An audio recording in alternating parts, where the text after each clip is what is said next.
Every crime is a wound on the world. We're here to dissect it, layer by layer, to find the truth buried within. This is Anatomy of Crime. The rhythm of a run is a private thing. It's the steady metronome of feet on pavement, the percussive exchange of air in the lungs, the silent conversation between muscle and mind. For a runner, the world can shrink to the next 100 yards of asphalt, the shade of the next oak tree, the simple forward-moving goal. On a Sunday afternoon, under the mild Georgia sun, that rhythm is a kind of peace, a meditation in motion. The world is open, the road is yours. Imagine that road. It's in a subdivision called Satilla Shores, just outside Brunswick, Georgia. A place of wide, quiet streets, single-story homes, and ancient live oaks draped in Spanish moss. It's the kind of neighborhood where the air is thick with humidity and the sound of cicadas, a place that feels insulated from the frantic pace of the wider world. It's a place where a person should be able to run. On February 23, 2020, Ahmaud Arbery was on that road. He was a runner. It was his therapy, his release, his ritual. But on this Sunday, the peaceful rhythm of his run was broken. It was shattered by the guttural roar of a pickup truck engine, then another. The steady cadence of his feet was suddenly a frantic scramble for survival. The open road became a trap, the quiet neighborhood transformed into a hunting ground, and in the space of just a few minutes, his life was violently, brutally extinguished by 3 shotgun blasts at point-blank range. For 74 days, the story of what happened on that road was contained, controlled, and almost buried forever.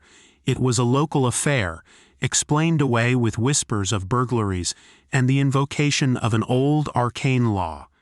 But then, a piece of evidence escaped. A video, just under 2 minutes long, filmed from the cab of the second truck. It was raw, shaky, and undeniable. And its release into the world didn't just expose a murder, it exposed a system. It laid bare the mechanics of racial bias, the comfort of vigilante justice, and the desperate, frantic fight for a truth that some had worked very hard to conceal. Today, on Anatomy of Crime, we dissect the anatomy of a chase, and how a 2-minute video revealed a century of hate festering just beneath the surface of a sleepy southern town. To understand what happened on that road in Satilla Shores, you must first understand the man who was running on it. Ahmaud Arbery, known to his family and friends as Maud, was 25 years old. He was born and raised in Brunswick, a port city on the Georgia coast defined by its sprawling marshes and historic downtown. He was the youngest of 3 children, a beloved son with an easy, infectious smile that lit up his entire face. He was known for his humor, his kindness, his habit of playfully clowning around with his nephews. He was a gifted athlete, a former standout linebacker for the Brunswick High School Pirates, a young man who once harbored dreams of playing in the NFL. But like many young men, his path after high school wasn't a straight line. The NFL dreams faded, replaced by the more immediate realities of finding work and figuring out his future. He enrolled in South Georgia Technical College to become an electrician. Like his uncles, he worked various jobs, including at a car wash and at his father's landscaping business. He had his struggles. He was on probation at the time of his death for a 2017 conviction related to carrying a firearm on a school campus and a shoplifting charge. These were facts his character assassins would later seize upon, attempting to paint him as a criminal who got what he deserved. But to his family, they were the missteps of a young man still finding his way, not a summary of his character. The core of Ahmaud Arbery was not defined by his worst days, but by his enduring spirit, his loyalty to his family, and his love for running. Running was his constant. He would run for miles, his long, athletic stride eating up the pavement. It was a way to clear his head, to challenge his body, to dream, his family would often see him running, a familiar and comforting sight. He would run through Brunswick, through the surrounding neighborhoods, a moving figure against the coastal landscape. He was known for it. So when he was running through Satilla shores that day, he was doing what he always did. He was being himself. The place itself, Glynn County, is as central to this story as any of the people in it. Located on Georgia's southeast coast, it's a community of contrasts. There are the wealthy gated enclaves of Sea Island and St. Simon's Island, and then there are the working-class communities of Brunswick. Satilla Shores is somewhere in the middle, a mostly white, middle-class subdivision, just outside the Brunswick city limits. It presents an image of peaceful, southern domesticity, but beneath that veneer, Glynn County had a deeply troubled history, particularly within its law enforcement and judicial systems. The Glynn County Police Department had been plagued by scandals for years. Allegations of corruption, cover-ups, and incompetence were rampant. There was a narcotics officer sent to prison, a police chief indicted for extortion, and a persistent culture of looking the other way. This was the environment in which the men who killed Ahmaud Arbery lived. One of them, in fact, was a product of that very system. Gregory McMichael was 64 years old. He was a man who saw the world through the lens of law and order, or at least his version of it. He had spent decades in that world. First as an officer with the Glynn County Police Department from 1982 to 1989, and then as an investigator for the Brunswick Judicial Circuit District Attorney's Office from 1995 until his retirement in 2019. He was part of the local machinery of justice. He knew the players, the procedures, the people to call. His career, however, was not without its blemishes. In 2018, he had been stripped of his law enforcement certification and power of arrest after repeatedly failing to complete required training, including firearms training. But in his mind, and in the minds of his neighbors, he was still the law. He was the one you called when you saw something suspicious. His son, Travis McMichael, was 34. He was a former petty officer in the U.S. Coast Guard, where he served for 9 years as a machinery technician. He had specialized training in law enforcement and maritime security. He was skilled with firearms. After leaving the Coast Guard, he bounced between jobs, trying to figure out his next move. He lived with his parents in Satilla Shores. To many, he was a polite, well-mannered young man. But a darker side existed, one that would later be exposed through the cold, hard text of his digital communications, a worldview colored by casual racism and resentment. On February 23rd, it was Travis who would hold the 12-gauge Remington shotgun. It was Travis who would pull the trigger. The third man was their neighbor, William Roddy Bryan, 50 years old, a mechanic. He wasn't as close to the McMichaels as they were to each other, but he was part of the neighborhood fabric. He was a man who, when he saw his neighbors giving chase, decided to join in. He got in his own pickup truck, not to help a man in distress, not to call the police and report what he was seeing, but to become a participant.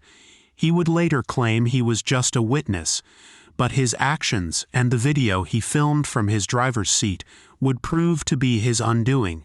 His camera would capture the final, horrific moments of Ahmaud Arbery's life, becoming the single most important piece of evidence in the case, a piece of evidence he himself created.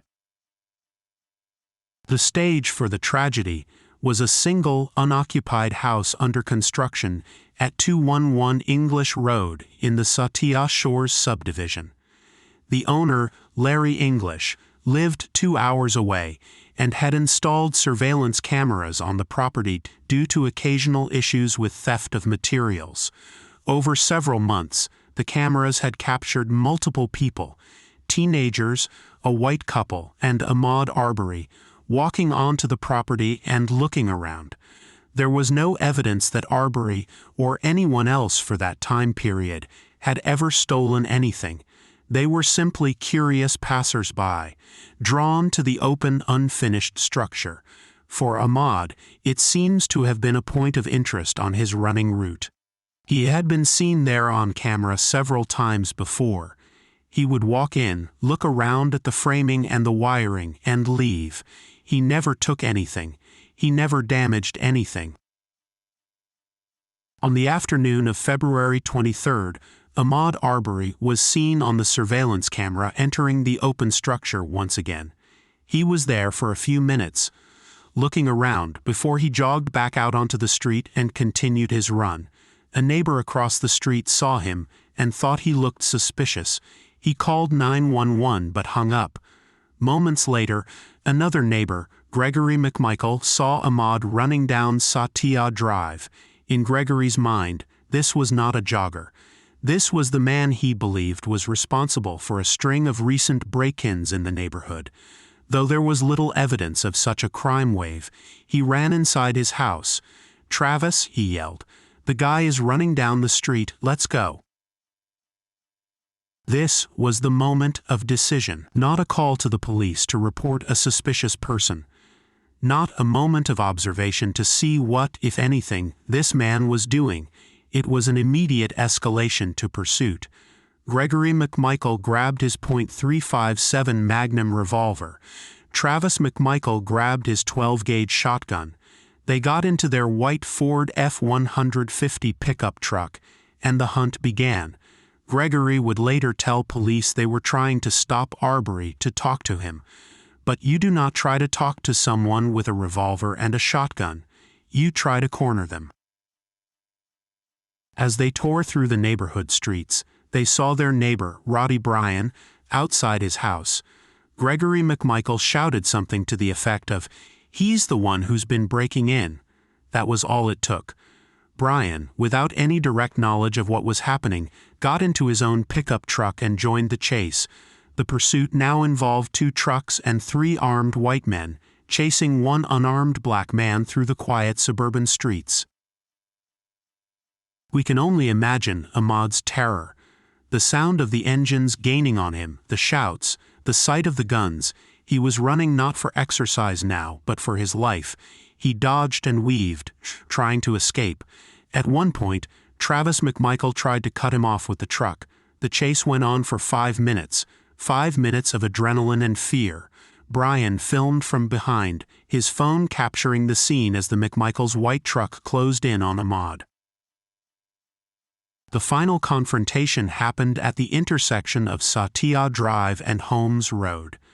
The McMichael's truck was stopped in the middle of the road, blocking Ahmaud's path. Travis McMichael was outside the vehicle, shotgun in hand. Gregory was in the truck bed, revolver at the ready. Roddy Bryan's truck was positioned to help trap him. Ahmaud Arbery was surrounded. He had nowhere left to run. Bryan's video captures what happened next. Ahmaud runs around the right side of the McMichael's truck. Shouting can be heard. He reappears in front of the truck, moving toward Travis McMichael. He is not charging, but trying to get past him, to get around the man with the shotgun who is blocking his only path of escape. They meet at the front of the truck. A struggle ensues. The first shotgun blast is fired. The sound is a deafening crack that echoes through the quiet neighborhood. Ahmaud is hit in the chest, yet he continues to fight, to grapple with his attacker, a desperate final act of self-preservation. A second blast rings out, hitting him in the hand, then a third, into his chest again. Ahmaud stumbles away, his white t-shirt now stained crimson. He takes a few faltering steps, and then collapses face down on the pavement. He would die there on the asphalt of Satilla Drive, his lungs filled with blood. The police arrived minutes later. The scene they encountered was one of casual, almost bureaucratic justification. Gregory and Travis McMichael, the shooters, were not in handcuffs. They were talking to officers, explaining their side of the story. Gregory, the former lawman, took the lead. He told the police they had been trying to conduct a citizen's arrest. He claimed Arbery was a suspected burglar. He said that after they cornered him, Arbery violently attacked his son, and Travis had no choice but to shoot him in self-defense. This narrative, crafted in the immediate aftermath of the killing, would become the official story for the next 74 days. It was a story built on the foundation of Georgia's citizens' arrest statute, a law with a dark history, originally passed in 1863 to allow any white Georgian to apprehend enslaved people seeking freedom. In 2020, it was being used to justify the killing of a black man who had been running down the street. Gregory McMichael, leveraging his long-standing relationship with the Glynn County Police Department and the local district attorney's office, was confident his explanation would suffice, and for a while it did. The investigation, if one could call it that, began under the authority of the Glynn County Police. The conflicts of interest were immediate and profound. The lead prosecutor for the circuit, Brunswick DA Jackie Johnson, had employed Gregory McMichael as an investigator for over 2 decades. Recognizing the conflict, Johnson was required to recuse her office from the case. But evidence later suggested that before she did, she made a critical intervention. According to a Glynn County commissioner, Johnson's office directed police officers on the scene not to make arrests. The McMichaels were allowed to go home that day, their weapons still with them. They went home, washed the blood off their hands, and slept in their own beds. The case was then passed to Waycross District Attorney George Barnhill. The Arbery family was initially hopeful that a new prosecutor would see the case for what it was. But Barnhill was no savior. He, too, had a conflict of interest, one he failed to disclose for weeks. His son was a prosecutor in the Brunswick DA's office and had previously worked with Gregory McMichael on a prosecution involving Ahmaud Arbery himself.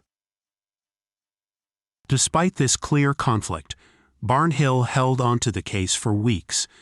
During that time, he reviewed the evidence, including Roddy Bryan's video. And on April 2nd, he wrote a now infamous memo to the Glynn County Police Department, laying out his legal opinion. In it, he argued that the McMichaels and Bryan were legally carrying their firearms and were within their rights to pursue Arbery under the state's citizens' arrest law because they had solid first-hand probable cause to believe he was a burglar. He further concluded that Travis McMichael's shooting was justified as self-defense.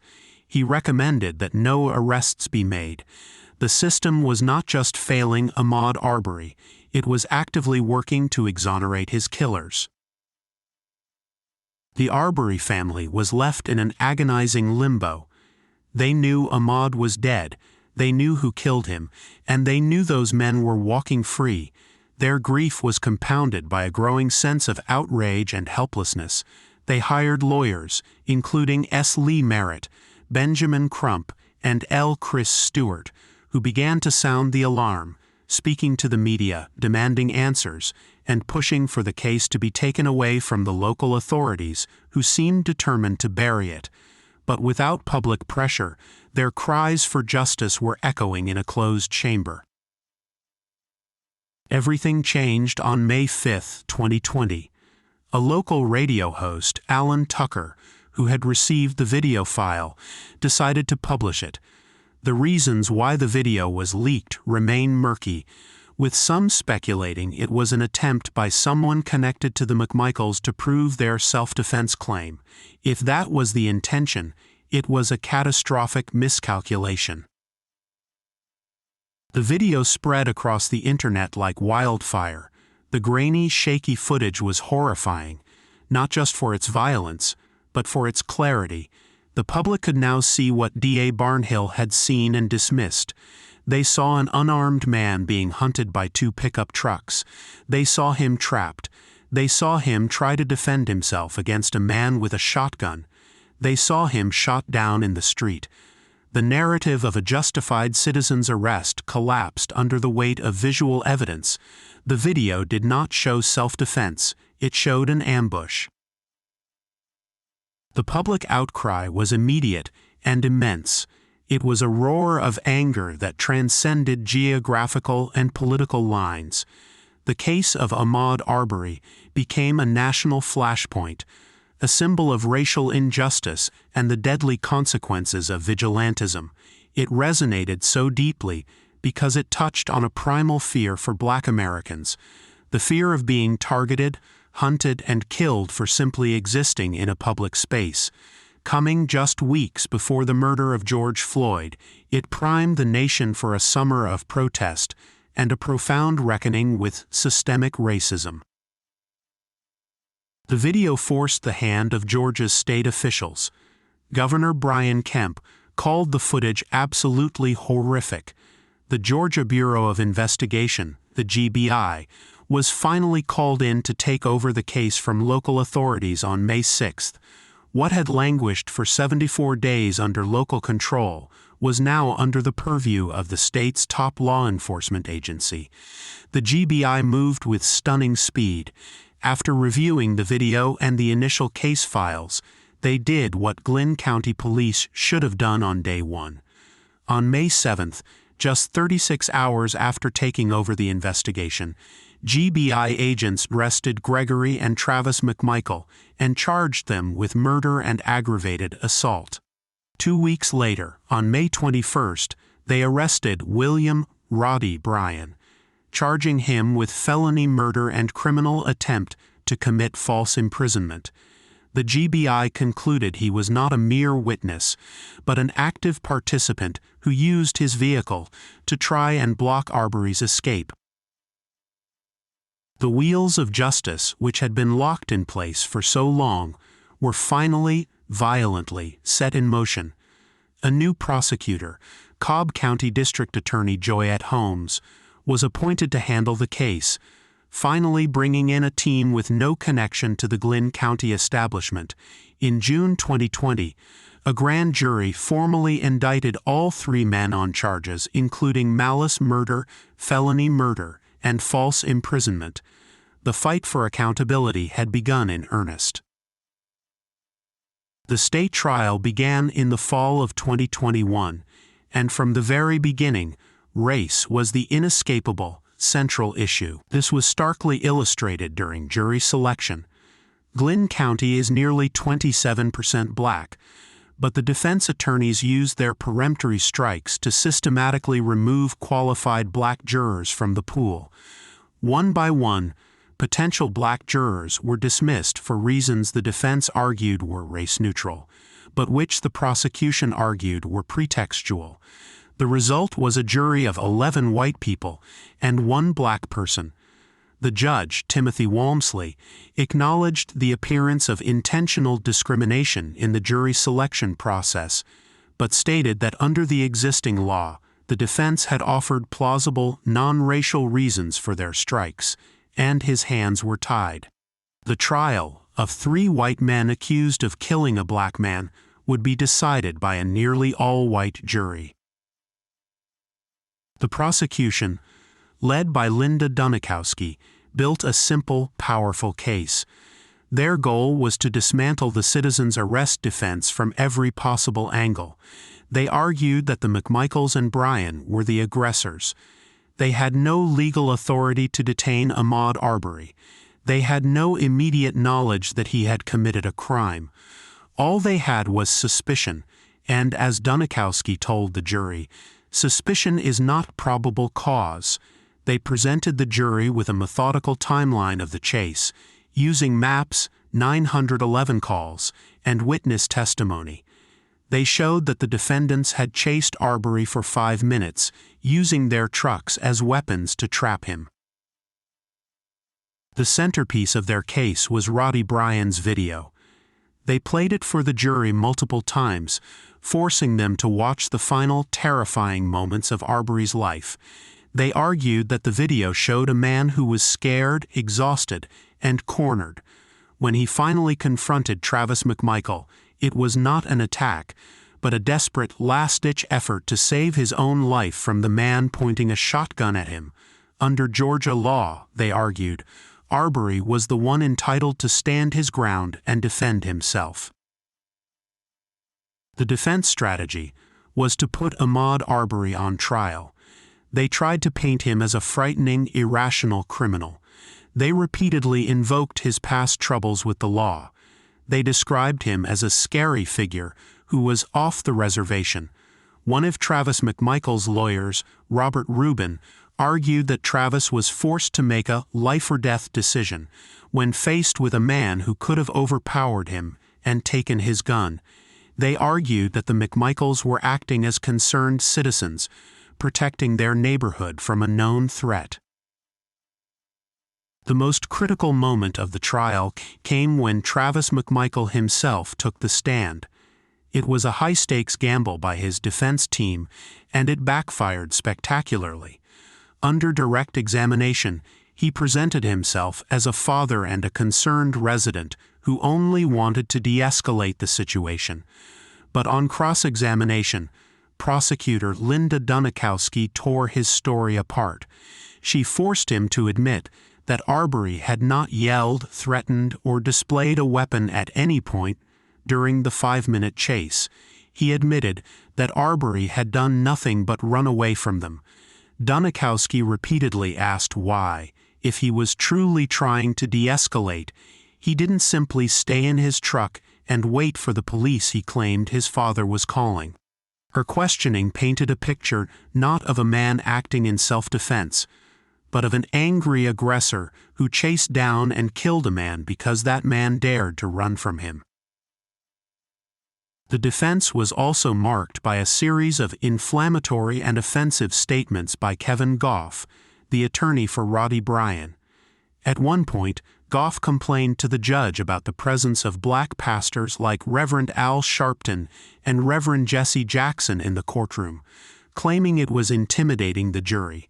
"We don't want any more black pastors in here," he said, a statement that drew widespread condemnation and served only to highlight the racial undertones of the entire proceeding.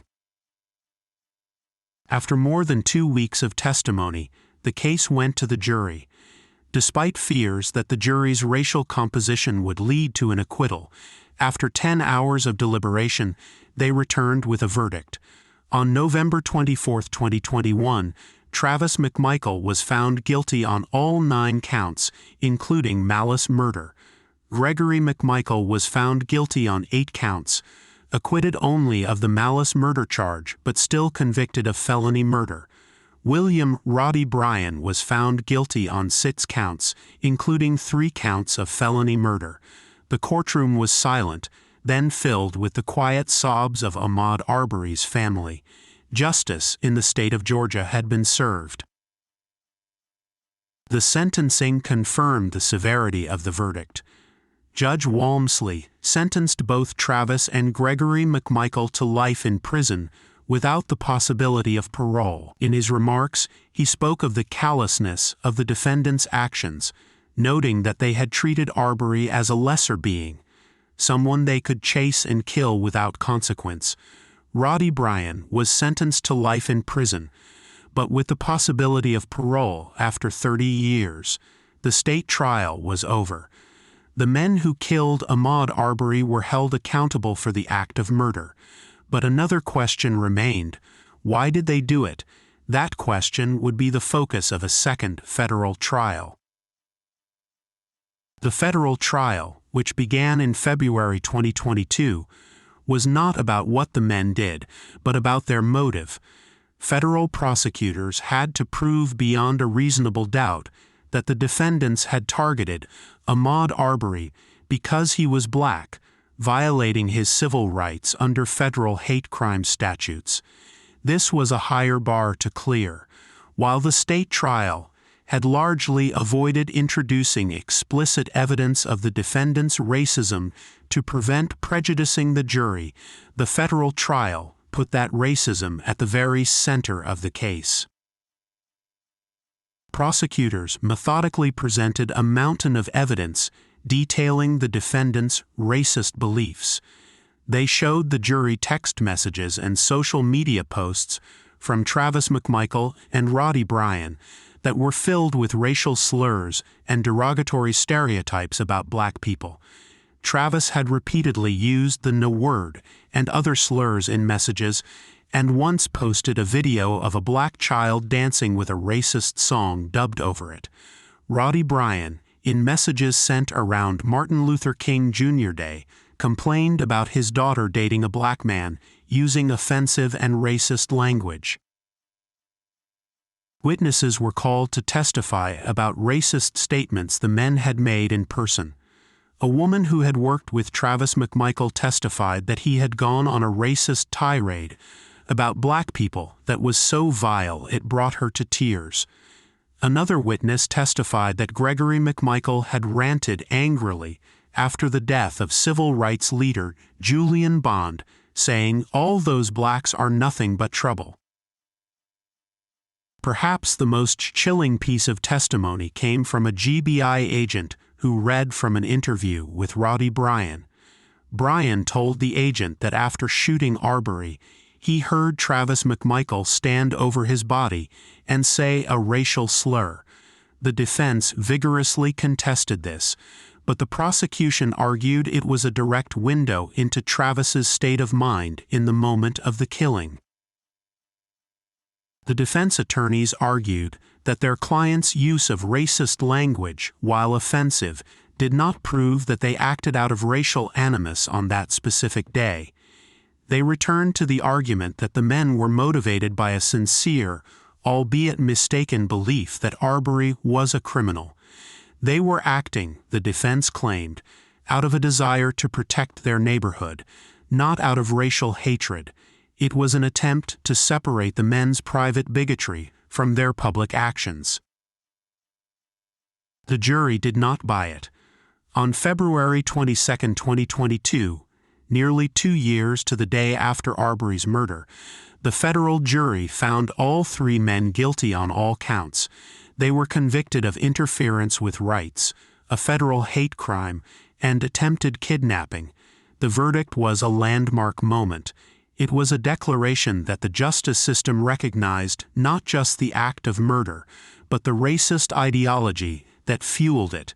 It provided a second layer of accountability, ensuring that the why was just as condemned as the what. The federal sentences were handed down in August 2022.